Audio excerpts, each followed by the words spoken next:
Bienvenue à vous dans ce nouveau voyage dans l'espace. Où que vous soyez dans l'univers, nous espérons que vous allez bien. Ces 30 dernières années, le télescope spatial Hubble a révolutionné notre vision de l'univers en nous transmettant de splendides clichés. Largement de quoi nous faire rêver des merveilles de notre coin d'espace. Une prouesse rendue possible grâce à des équipements à la pointe de la technologie. Mais savez-vous que l'on peut réaliser soi-même d'impressionnantes photos astronomiques ? C'est ce que nous démontre Philippe Moussette, photographe professionnel de Québec, qui depuis une vingtaine d'années capture l'univers.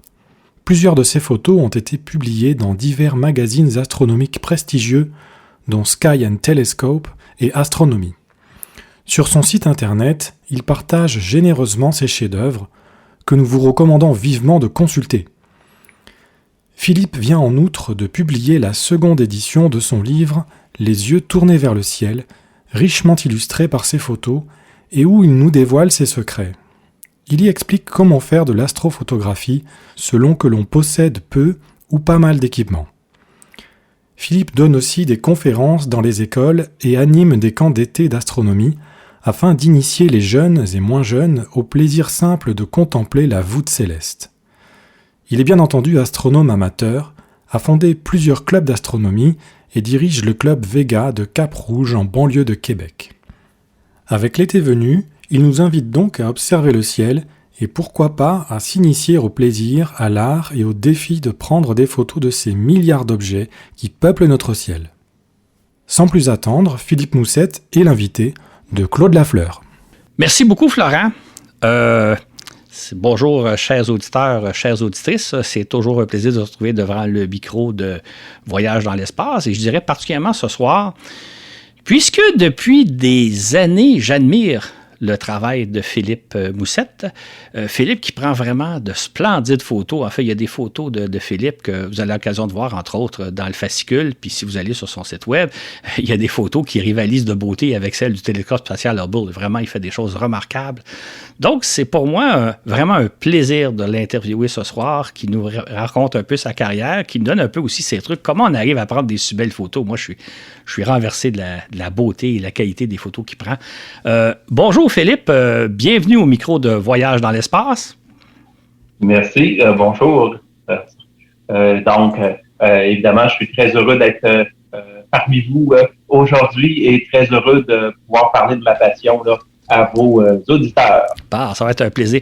Dis-moi, Philippe, avant d'aller plus loin, racontez-nous un peu comment est née votre passion. D'abord, c'est une passion sur l'astronomie qui a commencé dans les années 1990, je pense? 86, lors du passage de la comète de Halley. OK. La comète de Halley qui a passé là, quand j'étais tout jeune à Trois-Rivières. J'étais allé voir une petite exposition où il parlait de la comète. Puis après ça, j'ai tenté de l'observer avec ma mère. Et là, évidemment, j'observais un petit peu aux jumelles. Mais c'est vraiment quand Hyakutake, la comète Hyakutake est passée en 96 puis Hale-Bopp en 97, que là, ça s'est vraiment manifesté au maximum. Et là, j'ai acheté mon premier télescope. Je connaissais pas trop ça dans le temps. Donc, j'ai acheté un petit Tasco 60 mm que j'ai rapidement revendu pour m'acheter un 4.5 pouces. Puis finalement, mon oncle est arrivé avec sa lunette astronomique. Donc, j'ai fait beaucoup d'observations avec celle-là. J'ai eu plusieurs télescopes durant ma vie aussi. Juste avant, pour pas aller trop vite, pourquoi c'est les comètes qui ont fait naître cette passion-là? Entre autres, les comètes sont pas faciles à observer. Il aurait pu y avoir d'autres objets qui vous intéressaient. Qu'est-ce qui a fait que les comètes ont d'abord suscité votre fascination? C'est parce qu'il en parlait au niveau média. Okay. Puis, évidemment, la comète de Halley, elle est spéciale un petit peu puisqu'elle passe à toutes les 76 ans. Donc, c'est ça. Puis, la comète Hyakutake, quand elle est passée en 96, puis elle bat en 97, elle était très, très brillante. Donc, on la voyait en ville. Fait que c'est pour ça qu'avec ça, ça m'a donné le goût. Ça m'a dit, là, je commençais à observer d'autres objets aussi autour. Puis là, je me suis dit, ça serait le fun de les observer au télescope. Parce que plus jeune, après que Halley soit passé, mes parents m'ont acheté un, entre guillemets, télescope. OK. Mais je mets ça entre guillemets parce que on n'a jamais rien vu avec. Comment ça? Vous avez oublié d'enlever le couvercle sur le dessus? Zéro. On n'a jamais réussi à pointer quoi que ce soit et à faire le focus correctement avec. C'était une nullité comme télescope. Pour vous donner une idée, c'était un télescope acheté aux distributions aux consommateurs. Ouais. Donc, mes parents ne connaissaient pas ça, l'astronomie. Donc, ils m'ont acheté une cochonnerie. Ouais. En français. D'où l'idée qu'il faut quand même acheter un télescope d'une certaine valeur et non pas quelque chose qui se vend à 12,99 $. C'est ça, exactement. Une bonne paire de jumelles, c'est pas mal mieux. Ouais. C'est avec ça que j'ai fait mes observations plus jeunes. Et évidemment, là, quand j'ai pu m'acheter un télescope un peu plus vieux, ben là, j'ai acheté quelque chose là qui en valait la peine et je me suis amusé à faire l'astronomie avec ça. Puis, évidemment, ça a évolué. Exactement. Dis-moi, quelqu'un, là, mettons que je suis parent, j'ai un adolescent qui va observer le ciel au télescope. Quel genre de télescope je dois y acheter? À peu près combien je dois m'attendre à payer? Là, plus que 12,99 si je comprends bien, mais pour un débutant qui ira peut-être pas plus loin, là, mais quand même assez pour lui donner le goût, ça peut être, on peut parler d'une valeur d'à peu près de quel ordre? Ça dépend. Ça dépend parce que pour faire de l'observation, l'important dans un télescope, c'est l'ouverture. Donc, plus l'ouverture est grande, plus il va accumuler de la lumière et plus il va avoir un poids de résolution important. C'est ça. Évidemment, là, c'est sûr que pour des experts, là, plus l'ouverture est grande, mieux c'est. Ouais. Mais pour monsieur, madame, tout le monde, 4 pouces et demi, 6 pouces, 8 pouces, c'est suffisant. Là. Okay. C'est ça. Mais ça dépend évidemment de comment on veut observer aussi, parce que si on ne connaît pas notre ciel du tout, ben là, on arrive avec un télescope et on ne sait pas quoi regarder. Donc, il faut savoir quoi regarder. Il existe des télescopes qui ont un go-to, mais on doit en connaître un minimum, parce qu'on doit connaître au moins certaines étoiles là-dessus pour pouvoir dire au télescope, dire à la monture, t'es sur l'étoile Vega ou t'es sur l'étoile des rêves. Donc, là, après ça, tu vas être correct pour pouvoir pitonner dessus puis dire, mais t'es là, donc tu t'en vas sur cet objet-là. OK. Et un télescope de débutant peut commencer quoi, une centaine de dollars dans ces eaux-là? Je dirais plutôt à peu près 300-400 $. Ah oui, parce que moi, si je suis parent, j'ai un jeune ado, je ne sais pas si j'ai ces montants-là disponibles. OK. Oui, mais c'est parce que les télescopes à 100 $, là, c'est vraiment, c'est mieux d'acheter une paire de jumelles. OK. ou une paire de jumelles, là. OK. Oui, c'est ça. Quand vous avez fait votre cégep au début des années 2000, je pense, vous avez fondé un club d'astronomie, le club d'astronomie du cégep Sainte-Foy, je pense. Oui. Pourquoi fonder un club d'astronomie? En 98 ans, oui. Ah oui. Pourquoi fonder un club? Qu'est-ce que ça vous apportait? C'était quoi l'idée? En fait, j'ai pas fondé juste un club. Oui, c'est ça. On va en parler un peu après aussi. Oui, c'est ça. J'en ai fondé deux. Oui. Le premier, évidemment, le 3 mars 98, j'ai fondé le club d'astronomie du cégep de Sainte-Foy. Donc, j'étais au cégep de Sainte-Foy et je venais de rentrer au cégep et je venais de m'acheter un télescope. Et évidemment, je me suis dit, ça prendrait quelque chose. Il y avait un club photo, il y avait un club... Fait que là, j'ai dit, est-ce qu'on pourrait pas fonder un club d'astronomie au cégep de Sainte-Foy? Donc, évidemment, avec l'association étudiante, j'ai fondé un club d'astronomie. Et évidemment, à ce moment-là, le premier conférencier qu'on a reçu, parce que il y avait le 25e anniversaire de l'association étudiante et j'ai rencontré plusieurs personnes là, dont une amie, dont une personne qui s'occupait du comité de parents. Et cette personne-là connaissait très bien Uber Eats. Rien de moins. Donc, rien de moins. Fait que, dans le fond, à ce moment-là, en octobre 98, 25 octobre 98, on invitait Hubert Reeves à venir donner une conférence au Cégep de Sainte-Foy à la salle Albert Rousseau. Donc, il a fait salle de comble. Donc, évidemment, c'était tout un événement là pour la conférence pour le Cégep de Sainte-Foy.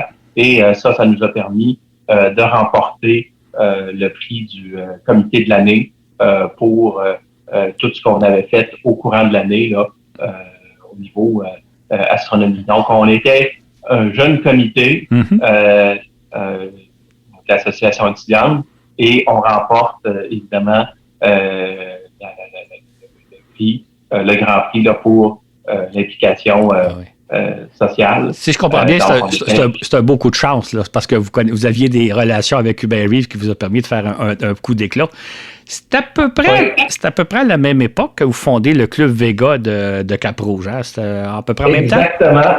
Au mois d'octobre, de novembre 98, je rencontre au Bon Cosmos Roland Maltais l'été 98 pendant le festival. Puis, à ce moment-là, on dit à Cap-Rouge, parce que moi, je suis résident de Cap-Rouge, à Cap-Rouge, il n'y a rien, il n'y a pas de club d'astronomie. Ça serait le fun d'en fonder un. Donc, clouc, on part ça et finalement, se forme le club d'astronomie Vega de Cap-Rouge. Et 5 années plus tard, je fonde aussi la première section jeunesse du club Vega aussi, avec Mathieu Gros, puisque je commençais à donner évidemment des conférences aussi dans les écoles. Donc, évidemment, j'étais déjà très, très, très impliqué un peu partout. Exactement. Qu'est-ce que vous apporte d'avoir des clubs d'astronomie? Est-ce que ça permet de partager des télescopes? Ça permet de rencontrer des gens qui ont plus d'expertise que soi? Ou c'est quoi l'intérêt d'avoir? Ça permet d'avoir plusieurs choses parce qu'on a le social, évidemment, qui est important. On pratique un loisir ensemble et c'est ça, on partage des connaissances. On a des conférenciers, on a des plus de choses. Évidemment, celui du Cégep de Sainte-Foy, on reste là pendant un certain temps, puis après ça, on part. Hein? Donc, malheureusement, le club d'astronomie du Cégep de Sainte-Foy n'a pas survécu à votre départ. Après mon départ. Donc, c'est malheureux, mais c'est ça. Et après ça, évidemment, on peut apprendre plein de belles choses et partager un paquet de connaissances, là, évidemment, là, avec d'autres astronomes, d'autres passionnés comme nous. OK. Par contre, le Club Vega, lui, il existe toujours et vous êtes encore le président, donc ça fait quoi, 25, 26, 27 ans qu'il existe, le club? Depuis 98. Depuis 98, c'est ça. Fait que c'est 24 ans. C'est un bel exploit qu'un club dure si longtemps? Oui, effectivement. Puis il a duré, puis il y a un aspect spécial, c'est que c'est le seul club d'astronomie, là, c'est plus vrai maintenant parce qu'il est en train de se former des sections jeunesse à certaines places dans la province de Québec et je suis très, très, très, très heureux parce que, évidemment, ça fait plusieurs années que j'essaie de faire en sorte qu'ils s'en fondent. Malheureusement, il n'y en a pas encore à Montréal, mais comme on dit, on essaie fort de voir s'il n'y aurait pas un club qui pourrait en avoir une. Mais au Club Vega, on a notre section jeunesse et on a des jeunes passionnés d'astronomie là, qui viennent une fois par mois et on a vraiment des petits doués là, en astronomie là, qui sont là et qui en manquent aussi. Oui. C'est un aspect important de votre passion pour l'astronomie comme astronaute, de faire des conférences, d'aller dans les écoles, d'animer des camps d'été. Pour vous, c'est une façon de stimuler la jeunesse puis de leur montrer qu'il y a des choses merveilleuses au-dessus de notre tête? Oui, c'est vraiment là de faire en sorte que les jeunes puissent se passionner en astronomie et puissent aussi, comme on dit là, faire en sorte que ils en connaissent davantage, ils partagent des connaissances, etc. Puis, ce qui est intéressant aussi, c'est quand je vais donner des conférences dans les écoles, des fois, là, je pose des questions parce que j'ai une conférence interactive. Et je pose des questions aux jeunes, puis j'ai des réponses là, qui sont folles des fois là, et qui sont vraiment intéressantes. Mm-hmm. Avez-vous un exemple probablement d'une réponse qui vous a vraiment étonné, renversé? Exemple, je pose souvent la question comment se forme un arc-en-ciel. Mm-hmm. Puis il y a un élève de première année qui m'a carrément donné la réponse technique là, comment se former un arc-en-ciel là, avec disant ça se forme, les gouttelettes sont comme des prismes et ça diffracte la lumière, etc. Là. Première année du primaire, là, donc il y a 6-7 ans. Là. Oh oui, oui, c'est ça. Un petit génie en préparation. Oui.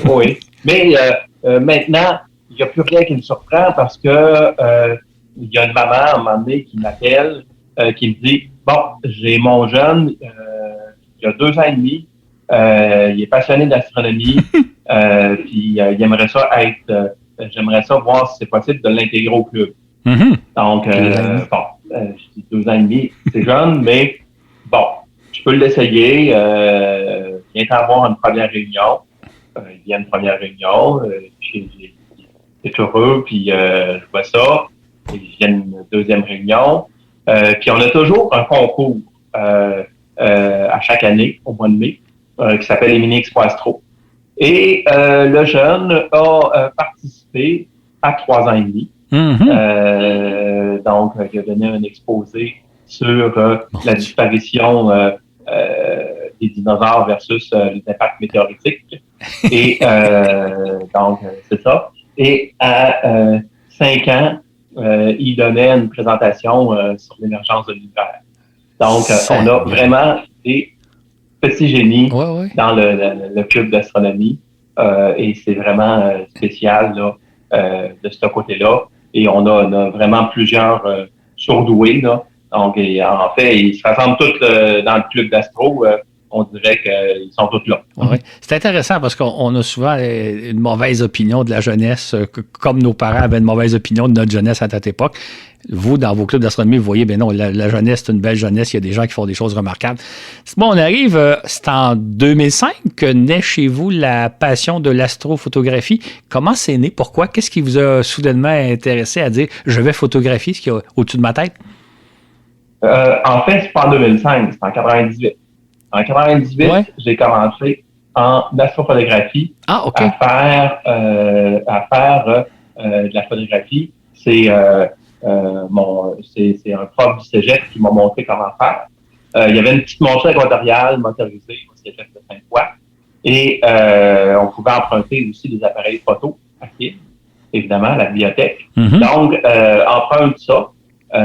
Puis, c'était au Léonide de 98 que j'ai commencé. Mm-hmm. Emprunte ça, puis essaie de faire des photos. Malheureusement, donc, les 12 premiers films ne se sont pas passés comme je l'aurais voulu. Le premier a pas tourné. Le deuxième a été exposé avant. Okay. Ça arrive un film sur 1 million à peu près. Puis le troisième a déchiré dans l'appareil photo. C'est ça, parce que c'est l'époque, il faut rappeler, hein, les jeunes ne se souviennent peut-être pas, là, mais à l'époque, il y a 25 ans, les appareils, c'est des films qu'on a dans nos appareils qu'il faut manipuler. Donc, il arrive toutes sortes d'incidents qu'on ne voit plus aujourd'hui avec nos appareils numériques. Là. Exactement, parce que, sincèrement, exemple, d'oublier le bouchon sur un appareil photo, tu t'en aperçois assez vite. Oui. Okay? De faire le focus, c'est facile aujourd'hui. Oui. Donc, c'est ça. De ne pas oublier, exemple, de faire bien fonctionner, de mettre l'ISO, c'est facile à percevoir puisque tu vois ta photo immédiatement. C'est ça, tu vois si tu as raté ta photo ou pas. En 98, premièrement, on faisait du guidage manuellement. Donc, il fallait centrer une étoile et la guider manuellement, donc avec nos petits pitons, là, nos petites manettes. Et des fois, c'était du 50 minutes qu'on faisait. Ouais. Juste qu'on comprenne bien de quoi vous parlez. Quand vous fixez une étoile, la Terre tourne, la Terre bouge, ce qui fait que l'étoile se déplace dans le ciel. En fait, c'est plus la Terre qui se déplace. Vous devez compenser, maintenir, par exemple, l'étoile en plein centre de votre photographie. Ouais. Manuellement, ça doit être tout un exploit. Oui, on a des moteurs qui nous permettent, mais ils ne sont pas assez précis, ces moteurs-là. Donc, il faut redonner des corrections. Aujourd'hui, les corrections se font avec des caméras d'autoguidage. Donc, tout informatisé. Mais dans le temps, on s'amusait avec une étoile guide, à centrer l'étoile. Et il fallait qu'elle reste dans le petit X. Et là, tout ce qu'on avait, c'était notre petite manette. Et en plus, le film versus ce qu'on a aujourd'hui, le film était beaucoup moins sensible. Donc, c'était un gros problème en astronomie. Fait qu'aujourd'hui, les gens ne le savent pas, mais on a des outils déjà extraordinaires. C'est ce qui vous permet d'ailleurs de prendre des photos remarquables qu'on va en parler tantôt. Dites-moi, avant d'aller plus loin dans la photo, j'aimerais ça qu'on parle un peu de l'observation du ciel. Notre balado est diffusé au début de l'été. C'est l'occasion, évidemment, idéale pour observer le ciel. Quel conseil vous donnez à des gens qui ont peu ou pas d'expérience? Qu'est-ce qu'on doit penser si on veut aller observer le ciel? À quoi quelques conseils de départ, quelques idées pratiques? Oui, premièrement, soit un charge-étoile, donc un charge-étoile, là, c'est une roulette avec une planisphère là, d'étoiles là, qui est là, puis avec une roulette qui nous donne les heures. Ou bien, encore mieux, une application sur votre téléphone cellulaire qui vous permet de savoir où sont les étoiles et où sont les objets. Avec ça, ça traîne une paire de jumelles aussi pour aller voir autour de ces étoiles-là les objets qu'on veut observer. Juste une parenthèse. Si on doit avoir une application sur notre cellulaire, est-ce que vous êtes capable de nous en recommander une ou deux? Est-ce qu'il y en a qui sont particulièrement bien adaptés? Il y a Google's Time Map, il y a Stellarview aussi, Stellarium. Donc, il y a plusieurs autres applications. Là. Il y a Skywalk aussi. Donc, il y a plusieurs applications qui sont intéressantes et qui font en sorte là que on puisse vraiment suivre le ciel là, en temps réel. Là. Donc, c'est ça. Puis, la majorité sont gratuites. Oui, OK. Et donc, de s'apporter aussi une bonne paire de jumelles, c'est toujours commode? Oui, effectivement. Et de se coucher au sol en regardant les étoiles, ça c'est toujours intéressant. Évidemment, d'être loin de la pollution lumineuse, donc dans la campagne, idéalement. Et j'imagine aussi faire attention au fait que les choses se passent plus en direction sud, donc d'avoir un ciel du sud bien dégagé et peu lumineux, hein? Oui, les objets sont plus au sud, mais excepté qu'on en a au zénith aussi, très beau. Mais ce que je veux dire, c'est que si on se met au nord d'une source lumineuse, comme si on se met au nord de Montréal, ben c'est pas génial parce que la ville, l'éclairage de la ville nous enlève une bonne partie de ce qu'il y a observé. Ah, ça c'est sûr. Ça c'est sûr que idéalement, c'est de se promener le plus loin possible des grandes villes. Parce que Québec et Montréal éclairent beaucoup. C'est ça. Donc, il faut s'éloigner idéalement là, au moins 45 minutes de la ville. C'est ça. Ça peut être une bonne idée, j'imagine aussi, de s'informer. On a un club d'astronomie probablement dans notre voisinage. Quand est-ce qu'ils font des soirées d'observation, se joindre à eux, ça nous aiderait beaucoup, j'imagine aussi. Oui. Il y a plusieurs observatoires au Québec aussi qui sont publics. Là. Il y en a un de ville qui est à Laval, l'Observatoire astronomique de Laval. Il y a le Mont-Mégantic, évidemment. Il y a après ça Astère dans le Bas-Saint-Laurent. Il y a le Mont-Cosmos à Saint-Denis-en-Beauce. Donc, il y a plusieurs observatoires qui sont publics et qui nous offrent là, les possibilités. Il y avait deux autres observatoires qui ont malheureusement fermé, le Centre Astro de Dolbeau et l'Observatoire du Cégep de Trois-Rivières aussi, qui étaient deux observatoires qui n'existent plus malheureusement. Cependant, là, celui du Cégep de Trois-Rivières va être reconstruit prochainement, là, un peu plus loin, là. Donc, c'est ça. Fait que ça va être intéressant à voir. Et il y a plusieurs comme des centres là, qui sont là. Et évidemment, il y a aussi à Montréal le Planétarium qui offre aussi là, des séances là, pour des séances vidéo, là, des films là. D'initiation à l'astronomie, c'est ça. Oui, c'est ça. Donc, très beau là, pour pouvoir s'initier à l'astronomie aussi. Exactement. On imagine quand on va voir un ciel, qu'on va sur le ciel, il y a des étoiles à voir, mais il y a beaucoup plus que ça à observer. Il y a plein d'objets intéressants dans l'espace. Oui, il y a plein d'objets intéressants, effectivement. Des amas ouverts, des amas globulaires, des galaxies, des nébuleuses. Il y a toutes sortes de choses dans le ciel. L'univers est composé de plusieurs merveilles. Donc, évidemment, c'est d'observer ces objets-là aussi. C'est sûr que à l'observation avec un télescope, on n'observe pas les couleurs parce que nos yeux sont pas assez sensibles. On voit seulement les couleurs au niveau photographique. Cependant, exemple, si vous avez la chance d'observer dans le télescope de 1,6 mètres de l'Observatoire du Mont-Mégantic, quand c'est le festival ou quand c'est des soirées publiques là, offertes, là, des fois, ils rouvrent le télescope. Et là, ce qui est spécial, c'est que on peut voir certaines couleurs. Parce que le télescope, évidemment, accumule tellement de lumière que on voit quand même certaines choses dans ce télescope-là. Okay. Donc, plus évidemment le pouvoir de résolution est fort, plus on est capable de voir les détails. C'est ça. Mais même plus près de nous, là, je me fie aux photos que vous avez prises. Là, ça peut être intéressant d'observer la Lune, ça peut être intéressant d'observer le Soleil au moment du coucher du Soleil. Si on est chanceux, il y a peut-être aussi des aurores boréales à observer. Hein? Il n'y a pas juste les étoiles. Oui, effectivement. Effectivement, les aurores boréales, ça, j'en ai photographié plusieurs dans ma vie, dont quelques-unes mémorables. Dont une de mes photos quand on fait le tour du monde, l'aurore boréale du 7 novembre 2004. Là. On va en parler tantôt. Là, dites-moi, est-ce que les aurores boréales, on peut pas les prévenir d'avance, mais est-ce qu'on peut être informé quand même un peu que ce soir ou demain, il risque d'y avoir des aurores boréales? Est-ce qu'il y a des sources d'informations qui diraient faites attention, les chances sont bonnes ce soir ou demain? Oui, 3 jours à l'avance. OK. En fait, une aurore boréale est formée lorsqu'il y a l'éruption solaire. S'il y a une éruption solaire, et elle est dirigée vers la Terre. Bien là, en fait, là, ça provient des taches solaires. Les taches solaires, c'est comme les volcans du Soleil. C'est les parties plus froides du Soleil, les plus froides entre guillemets, hein, parce que c'est 1000 degrés. C'est ça, froid, c'est quand même chaud. C'est pas tellement froid.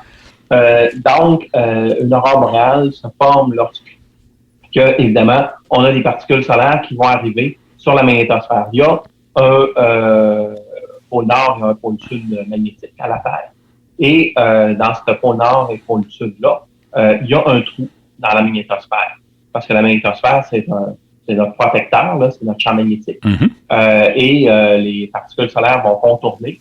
Et quand, évidemment, les éruptions sont fortes, la vitesse à laquelle arrivent les particules font bouger la magnétosphère, donc font bouger le trou.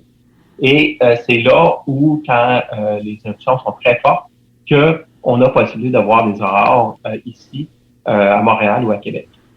Est-ce qu'il y a un site sur Internet ou plusieurs qui nous indique les éruptions, les aurores boréales? Là, oui, maintenant, il y a plusieurs applications. OK.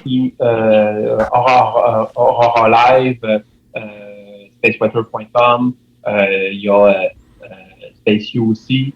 Donc, il y a différentes possibilités là, de savoir quand est-ce qu'il y a des aurores. Il y a aussi beaucoup de groupes Facebook qui nous renseignent. Donc, évidemment, là, il y a plusieurs applications, là, Aurora Live, Aurora Zurus, il y a plusieurs, vraiment, là, Aurora Monitor, etc., là, qui nous identifient plusieurs facteurs là, de risque. Mais évidemment, si on veut être au courant des aurores boréales, de quand ils vont arriver, sur des groupes Facebook, on alerte souvent. Il y y a 2 groupes Facebook là, qui sont principalement là, réservés là, pour les alertes aux aurores. Et à chaque fois qu'il y a une aurore, on alerte, évidemment. Et là, les gens sont au courant qu'il va en avoir une. On peut peut-être dire que les aurores boréales, c'est un phénomène qui a lieu au pôle Nord et au pôle Sud. Fait que nous qui habitons le Nord de l'Amérique ou le Nord de l'Europe, pour nos amis européens qui nous écoutent, on est chanceux de pouvoir les voir, alors que ceux qui habitent près de l'équateur n'ont pas cette chance-là. Fait qu'on a une chance d'avoir un spectacle absolument fantastique, magnifique, hein? Impressionnant, je dirais. Oui, parce que dans ma vie, j'en ai vu plusieurs grosses, là, et c'était vraiment intéressant et fou, là. C'est ça, c'était vrai. Moi, j'ai eu l'occasion aussi d'en observer pas mal. Je me suis toujours dit, les anciens, là, il y a peut-être un 100 ou 200 ou 500 ans ou 1000 ans qui ne savaient pas de quoi il s'agissait. Ils devaient vraiment avoir peur ou en tout cas être très impressionnés parce que même quand on sait c'est quoi le phénomène, c'est extraordinaire. Et j'imagine quand on ne sait pas c'est quoi le phénomène, on doit être assez dérangé, assez troublé, je pense. Oui, hein? Oui, c'est quelque chose, effectivement. C'est ça. Dites-moi, on pourrait parler un peu, on va commencer à parler un peu de faire de la photographie astronomique. Est-ce qu'on peut faire de la photographie astronomique avec simplement notre téléphone cellulaire, avec un appareil photo ordinaire, ou ça prend de l'équipement spécialisé? Je pense à quelqu'un qui veut juste s'amuser à en faire un peu. Est-ce qu'il y a moyen de faire quelque chose d'intéressant avec notre cellulaire ou un appareil photo? Le téléphone cellulaire, ça peut, c'est sûr que c'est pas idéal, mais il y a des cellulaires où tu as des fonctions manuelles. Donc, évidemment, là, si on a la fonction manuelle, un petit trépied, ben, on peut effectivement essayer de faire quelque chose avec notre cell. C'est pas idéal, mais ça peut.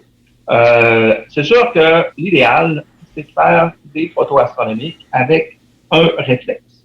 Donc, un réflexe ou un mirrorless, là. Donc, un appareil photo à un lentille interchangeable, puis un déclencheur, évidemment. Un déclencheur pour ne pas faire bouger l'appareil, un petit trépied. Donc, avec ces éléments-là, on peut faire de très belles astrophotographie. Évidemment, à large champ. Donc, des aurores boréales, des conjonctions de planètes, des couchers de soleil, c'est faisable. OK. Avec un appareil photo, on pourrait photographier les aurores boréales pour avoir un résultat intéressant? Oui, oui. Parce que les aurores boréales, des fois, ça peut être fort. Donc, avec les ISO qu'on a, avec nos appareils photo numériques maintenant, on capte une aurore boréale en quelques secondes. OK. Parce que ça, c'est un phénomène. Je me suis posé la question, si on photographie, par exemple, la Lune, en l'espace de quelques minutes, elle ne bouge pas. On peut prendre une photo assez intéressante. Mais dans le cas des aurores boréales, ça bouge. C'est comme une tenture qui se déplace dans le ciel. Ça ne fait pas des photos totalement floues? Non, ça réussit quand même à faire quelque chose de pas si pire. OK. Oui. OK. C'est intéressant. OK. Mais évidemment, plus on va capter l'aurore rapidement, plus on va avoir effectivement la texture de l'aurore. Parce que veut pas, si, exemple, on a une lentille, disons, un objectif qui ouvre à f2.8, on est à 3200 ISO, l'aurore boréale va rentrer assez rapidement dans notre appareil photo en 4 ou 5 secondes, ça va être suffisant. OK. Puis ça va donner un beau résultat, là, tu sais. J'imagine avec notre équipement assez simple, on peut faire des photos fort intéressantes du soleil, là, je pense au niveau du coucher de soleil. D'ailleurs, vous en avez fait des splendides avec l'équipement pas mal plus développé, mais il y a moyen de faire des très belles photos de coucher de soleil, d'observer la Lune aussi, de faire des très belles photos de la Lune. Hein. Il y a des choix intéressants à faire. Hein. Oui, effectivement. C'est pas trop difficile, ça. C'est sûr que ça prend pas un temps d'exposition très, très, très long. Donc, sur trépied, c'est suffisant. Oui. On pourrait peut-être aussi photographier les éclipses de lune là, qui ne sont pas dangereuses à observer. Quand ça arrive, il y a moyen de faire aussi de belles photos où la lune prend toutes sortes de belles couleurs, rouge, rose. Oui, effectivement, ça aussi. Mais les éclipses, c'est moins facile. OK. Parce que la totalité, c'est très peu lumineux. Okay. Donc, il y a beaucoup de rouge. Donc, il faut balancer nos couleurs, il faut réussir à faire en sorte que ça sorte bien. Là. OK. Donc, c'est pas facile. Ah, OK. D'où l'idée peut-être de s'équiper un peu mieux. Et là, je pense à quelqu'un qui veut faire ça juste pour son plaisir. Qu'est-ce qui est très important d'avoir? Quel est l'équipement de base pour commencer à faire de la photo intéressante sans être à votre niveau à vous, là, mais moyennement équipé, qu'est-ce que ça prend et qu'est-ce qu'on peut faire avec? Idéalement, une petite monture rotoriale motorisée. OK. Donc, qui permet de suivre un peu la rotation de la Terre avec un appareil photo, une lentille là, de 200 mm ou moins. Puis, c'est ça, pas trop lourd. Donc, évidemment, là, avec ça, on est capable de faire quelque chose. C'est sûr qu'on n'est pas capable de faire de la grosse photo comme, évidemment, là, vous voyez des fois là, un peu partout, mais on peut faire des constellations, on peut faire des grandes nébuleuses. C'est faisable. OK. Est-ce qu'on peut faire des choses intéressantes à photographier la Lune? Est-ce qu'il y a des aspects intéressants de la Lune à photographier avec un équipement de ce genre-là? Par exemple, les cratères, oui, est-ce qu'on peut arriver à... quand même la grossir. OK. Quand même la grossir. Mais excepté que la Lune, on n'a pas besoin d'une longue exposition pour la faire. Oui. Fait qu'on peut arriver à ce moment-là à beaucoup mieux voir les cratères de la Lune que ce que nous, on voit soit à l'œil nu ou avec une paire de jumelles. Là, on arrive à faire des photos assez intéressantes, je pense. Hein? Oui, exactement. Si, par exemple, on met notre téléphone cellulaire au-dessus de l'oculaire, puis on essaie de photographier la Lune, on va réussir à faire quand même quelque chose de pas si pire. OK. Est-ce que ça peut être intéressant de photographier les planètes? Là? Est-ce que Mars, est-ce que Vénus peuvent ressortir assez intéressamment sur un appareil, sur un équipement photo? Oui, on réussit, mais ça, les planètes, le secret, c'est d'avoir une caméra planétaire.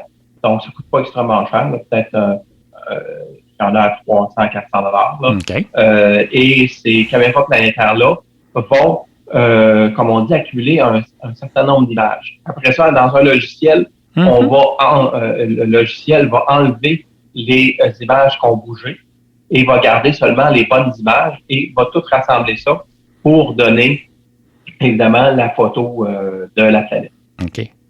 Il est peut-être important de dire, hein, on voit des photos astronomiques, entre autres celles que vous prenez, c'est grâce à des appareils photo, mais à l'œil nu, on ne voit pas cela, là, comme tantôt vous mentionnez, qu'à l'œil nu, on ne voit pas les couleurs parce qu'on n'assure pas. Fait que, exactement. J'imagine, vous observez quelque chose en prenant votre photo, donc vous le voyez à l'œil, et là, vous prenez votre photo, et là, vous allez découvrir des choses, vous allez voir un paysage beaucoup plus beau que ce que vous avez vu à votre œil. C'est l'intérêt de la photo, je pense. Hein?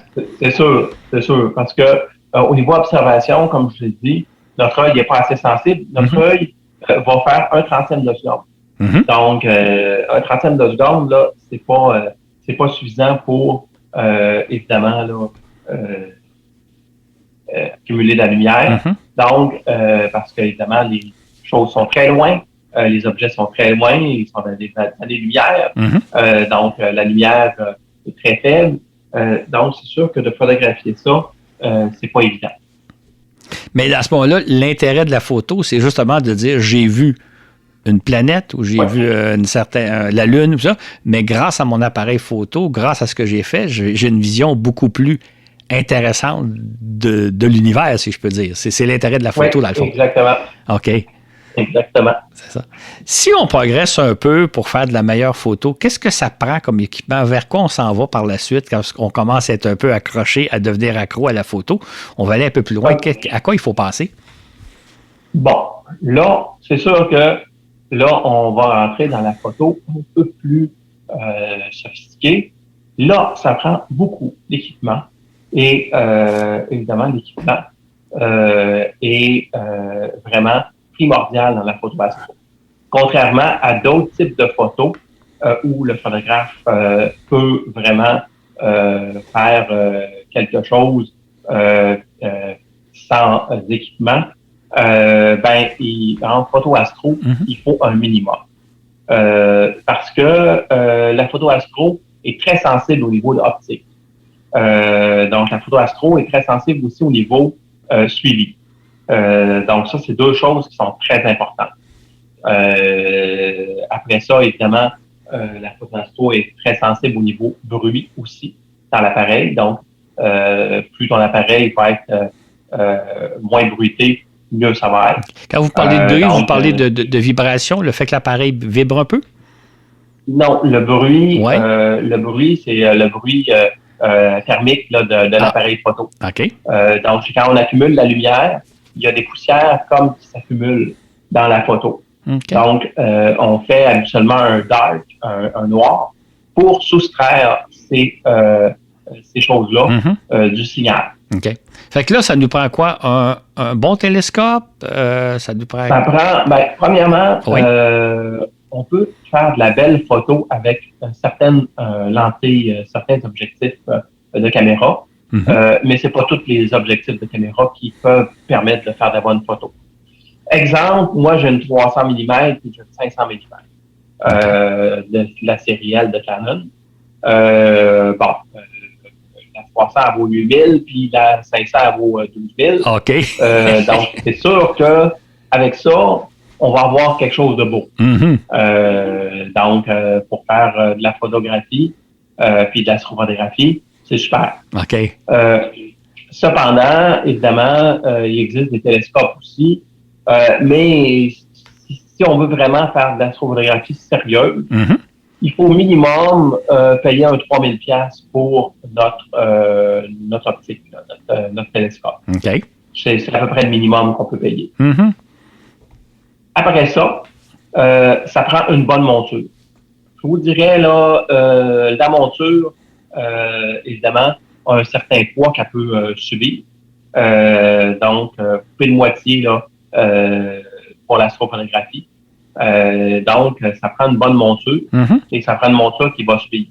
Cependant, la monture, il y a une certaine limite parce que, oui, il y a des montures à 10 000$ qui vont suivre très bien pendant un bout de temps, mais cependant, une monture à 2000, on peut compenser quand même assez bien avec ce qu'on appelle le guideur. Okay. Le guideur qui, lui, est une petite caméra qui est branchée à un ordinateur et qui va toujours faire des corrections sur une étoile guide qu'on lui a donnée. Oui. Donc, ça compense pour la monture qui a des erreurs périodiques. OK. Donc, c'est ça. C'est sûr que de ce côté-là, c'est bien au niveau là, de suivi. Okay. Cependant, la partie importante, c'est vraiment l'optique. Si tu n'as pas une bonne optique, tes étoiles vont être des ballons, tes étoiles vont être comateuses, tes étoiles, tes couleurs, ça va donner de la fausse couleur. Ouais. Donc, ça sera pas beau. OK. Fait que là, est-ce que c'est avec ce genre d'équipement-là que vous arrivez à photographier les superbes nébuleuses qu'on trouve entre autres dans votre livre? Les photos que vous faites, les photos qu'on voit de vous, c'est fait avec l'équipement très sophistiqué, là, quand on voit des photos de comètes ou quand on voit... OK. Oui. Les photos sont majoritairement faites avec ma 300 et ma 500 mm ou mon FSQ 106 de Tagashi. Okay. Tagashi, là, c'est le summum, là, si vous voulez, là, des astrographes. Là. Okay. Donc, c'est de l'optique, là, c'est un quadruplet, c'est du verre au fluorite, donc comme dans les objectifs de Canon.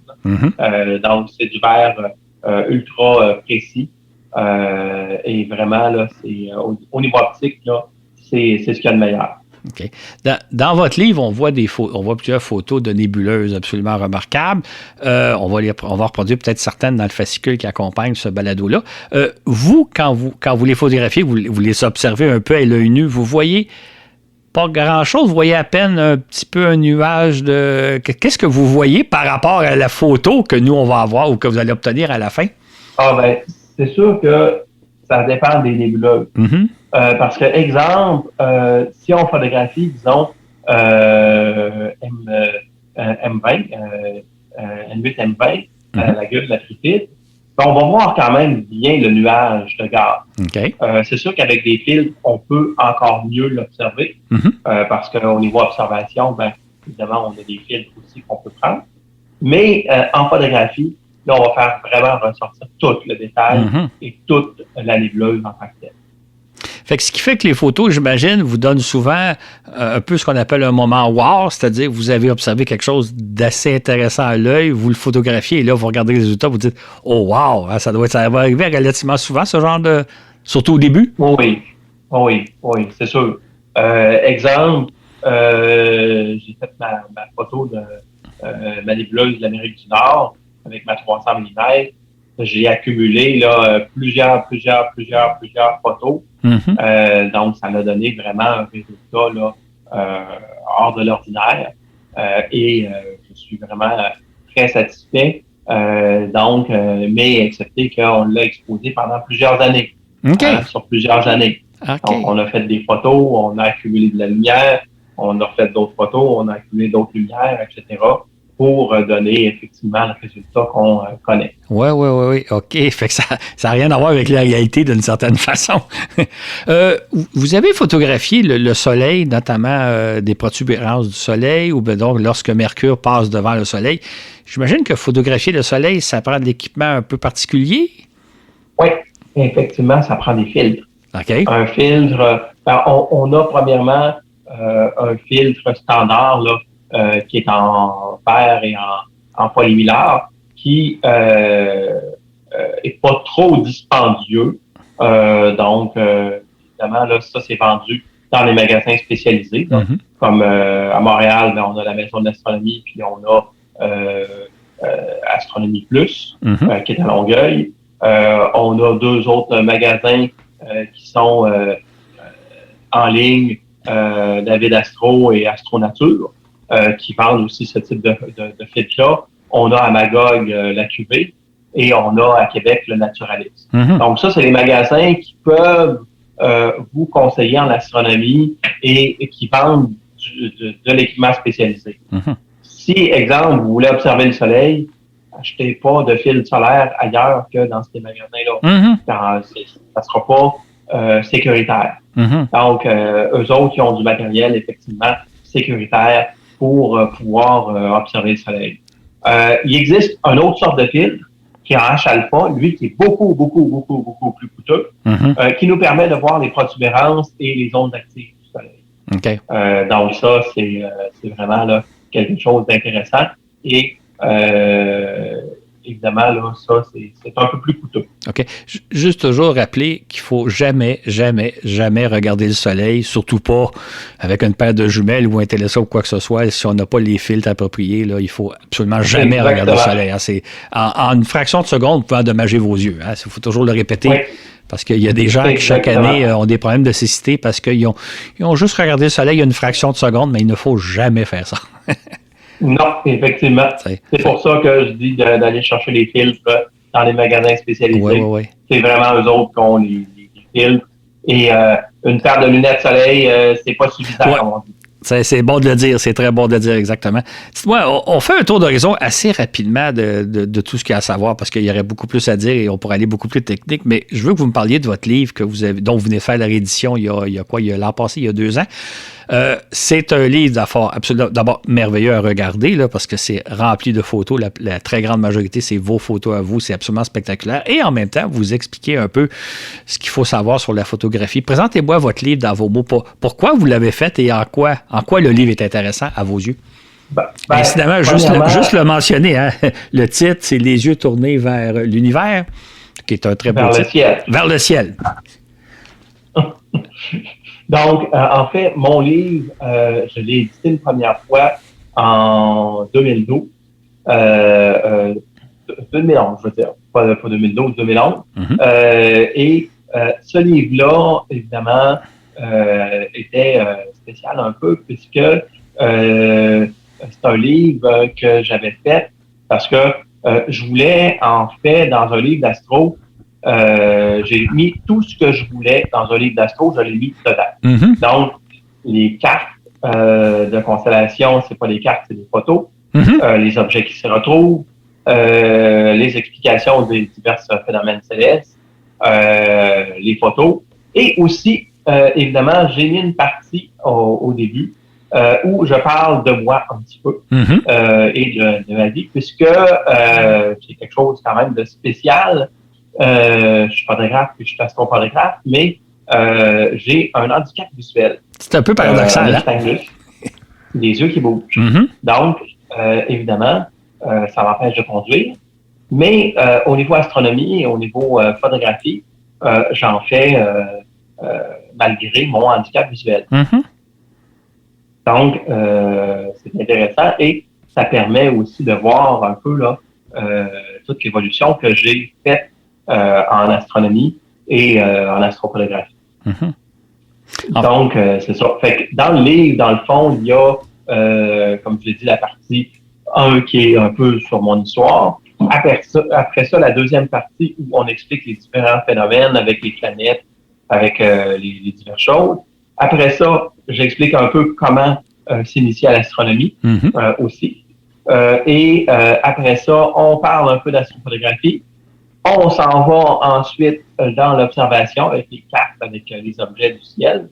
Les 110 objets Messier sont répertoriés aussi. Et je finis avec mes 25 plus belles photos. C'est ça. Oui. En fait, moi, ce que je dirais en lisant votre livre, c'est vraiment pour tout le monde. C'est-à-dire que pour le débutant, il y a l'explication des phénomènes astronomiques, qu'est-ce qu'il y a à voir et l'explication. Et pour quelqu'un qui se spécialiserait petit à petit, ben, il parcourrait les chapitres suivants en apprenant plein de notions. Fait que je pense que c'est un très bon livre d'initiation à la fois à l'astronomie. Il est merveilleux à regarder. Et en même temps, il peut nous servir pendant très longtemps parce qu'à la fin, vous allez vraiment dans la technique et vous nous donnez des conseils techniques très précis. Fait que je trouve que c'est un livre merveilleux parce qu'il couvre un vaste domaine, non seulement l'univers, mais tout le phénomène de l'astronomie amateur jusqu'à la photographie avancée.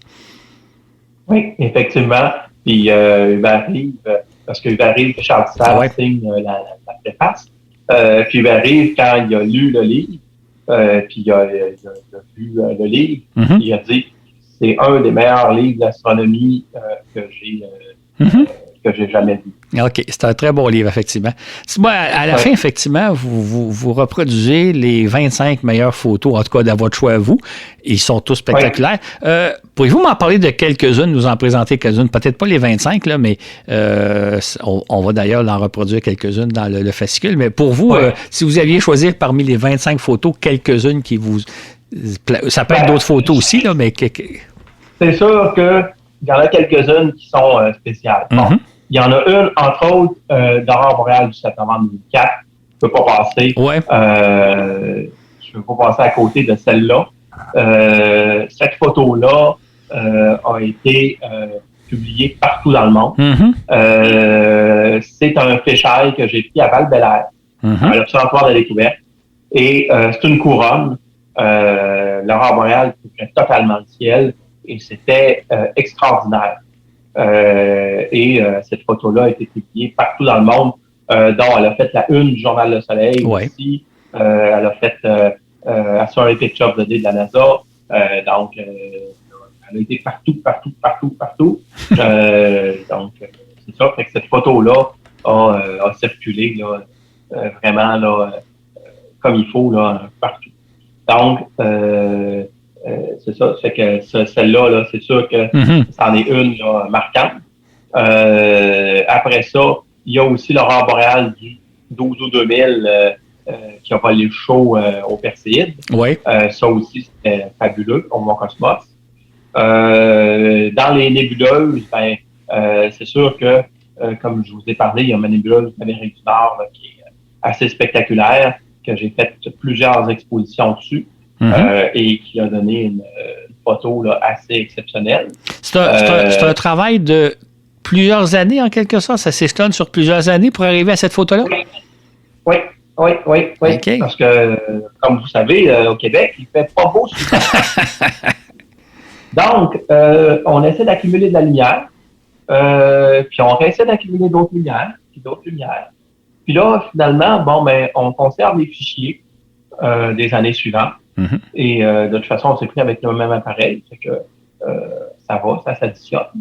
Et après ça, une fois qu'on a tous les fichiers, on les additionne un plus un autre, etc. Mm-hmm. Puis là, finalement, on donne une photo de 40 images de 5 minutes. Ouais. Et ça donne quelque chose de bien.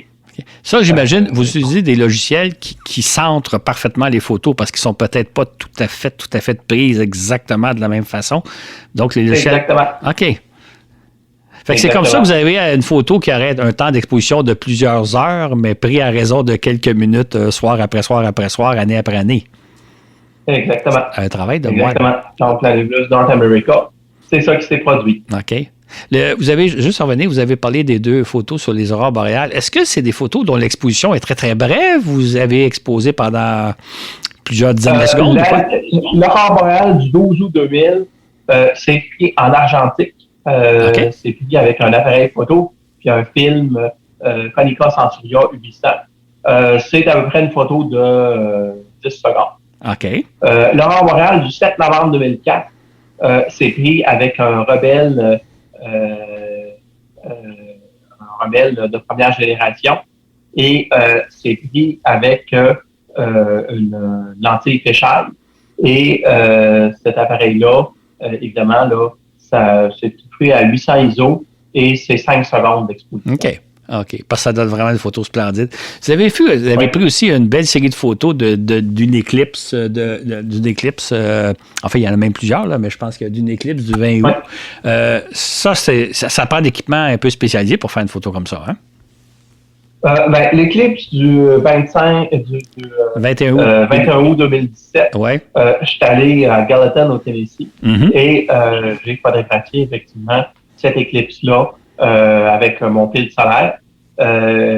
Donc, ça m'a donné des photos. J'avais ma petite monture rotoriale pour suivre. Puis, c'est ça, j'avais ma 500 mm.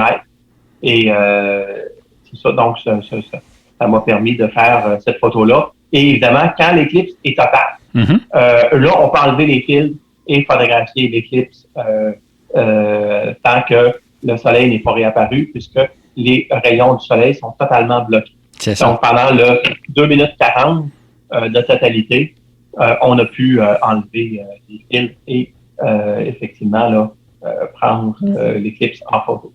Oui, c'est ça. En tout cas, écoute, il y a vraiment des photos spectaculaires dans votre livre. J'invite les auditeurs et auditrices à au moins le regarder, le repérer, puis même à se le procurer parce qu'il est vraiment intéressant. Il est disponible dans tous les magasins que j'ai nommés tantôt. OK. En terminant, j'aimerais ça, est-ce que vous avez des conseils peut-être un peu plus généraux à donner, soit pour faire de l'observation astronomique, là, comme on est à l'été, des choses à faire, ou bien si on veut faire de la photo, est-ce qu'il y a des conseils à rajouter, peut-être des conseils un peu plus globaux, un peu plus généraux? Oui, si vous vous intéressez à l'astronomie, commencez par une paire de jumelles, par une application, observez à la campagne et faites-vous plaisir. Pour la photographie d'astronomie, comme j'ai dit, un trépied, un déclencheur, un appareil photo, et là, vous pouvez faire déjà de la très belle photo à grand angle.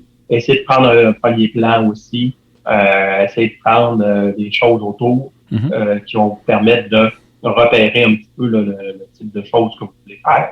Et avec ça, vous n'êtes pas si pire là, pour faire de l'astrophotographie. Et si, évidemment, vous voulez plus de conseils, vous pouvez aller voir aussi mon site web philippemoussette.com, www.philippemoussette.com. Et aussi, il y a mon adresse courriel aussi là-dessus. Donc, si jamais vous avez des questions, n'hésitez pas à me poser. Ça va me faire plaisir d'y répondre. Oui, et j'ajouterais que sur votre site, il y a beaucoup de merveilleuses photos. Vous êtes très généreux de publier les photos. On les voit, là, il y a des choses merveilleuses.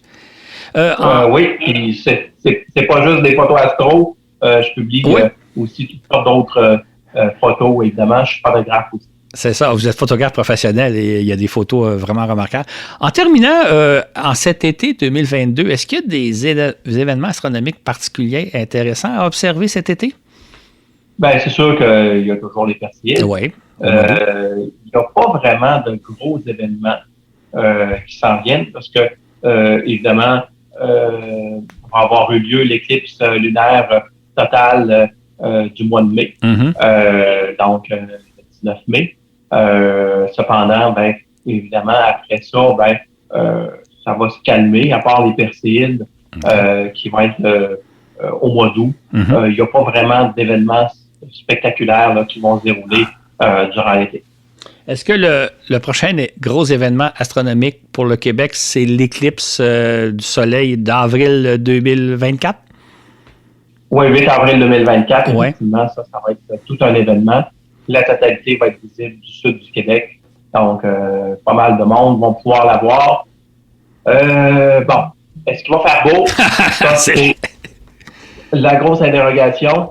Moi, comme je dis toujours, je ne risquerai pas le Québec cette fois-ci. Je vais m'en aller au Texas pour l'observer parce qu'on inverse les chances de beau temps versus de mauvais temps. C'est ça. Ceux qui ont les moyens, c'est de s'en aller dans le sud des États-Unis, dans le bout du Texas. Et nous, au Québec, on va espérer qu'il va faire beau. Mais si on se fie à notre mois d'avril 2022, les perspectives ne sont pas très réjouissantes. Non, mais un miracle, ça ne pousse pas du tout. C'est ça, exactement. D'ailleurs, on a fait un balado avec Paul Hood sur les éclipses, puis il a raconté certaines anecdotes où au moment de l'éclipse, c'est totalement nuageux, ils verront à peu près rien, et soudainement, une trouée dans les nuages, et ils voient l'éclipse. Peut-être qu'au mieux, ce sera ça qui nous arrivera si jamais il fait mauvais cette journée-là. À suivre! Oui, c'est ça, exactement. Dis-moi, Philippe, je pense qu'on a fait un bon tour d'horizon. Est-ce qu'il y a quelque chose que vous aimeriez rajouter en terminant? Non, effectivement, j'étais bien heureux de parler de ma passion de l'astronomie et de l'astrophotographie là, avec vos auditeurs. Puis, je vous remercie du temps que vous m'avez accordé là, pour jaser de ma passion sur l'astronomie. Parfait. C'était un plaisir pour moi parce que depuis le temps que j'admire vos photos, je me disais un jour, je ferai un balado avec Philippe. Mon rêve est accompli aujourd'hui. Sur ce, nous allons conclure le balado en vous remerciant pour votre écoute et en espérant vous retrouver normalement au mois de septembre pour la reprise des balados parce qu'on va se payer au mois d'août des petites vacances bien méritées parce que ça a été une année difficile, une année de transition difficile comme ça a été pour tout le monde. Fait que nous allons donc raccrocher notre micro pour quelques semaines et vous revenir au début de septembre avec d'autres belles surprises. En saluant tout le monde et en disant qu'on apprécie beaucoup votre écoute et votre support. Bonjour et à une prochaine.